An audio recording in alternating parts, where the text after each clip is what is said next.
ہمارے نبی محمد صلی اللہ علیہ وسلم بن عبداللہ بن عبد المطلب بن ہاشم بن عبد مناف عدنان سے 21ویں پشت میں ہوئے۔ عدنان 40ویں پشت میں حضرت اسماعیل علیہ السلام کا نام الفرجن تھا۔ آپ صلی اللہ علیہ وسلم مکہ میں دوشنبہ کے دن 9 ربیع الاول کو پیدا ہوئے۔ ابھی ماں کے پیٹ میں تھے کہ باپ کا انتقال ہوا۔ جب 6 سال کی عمر ہوئی تب ماں نے انتقال کیا۔ آپ صلی اللہ علیہ وسلم کی والدہ مکرمہ کا نام آمنہ ہے۔ ان کا نسب نامہ 3 پشت اوپر جا کر حضور صلی اللہ علیہ وسلم کے دادیال سے جانتا ہے۔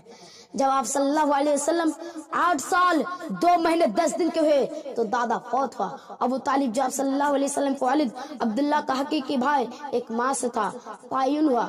13 سال میں شام کے سفر کو چاچا کے ساتھ گئے تھے مگر راہ میں سے واپس آ گئے۔ جوان ہو کر کچھ دن تجارت کرتے رہے۔ 25 سال کی عمر پوری ہونے پر حضرت خدیجہ رضی اللہ عنہا کے ساتھ شادی کی۔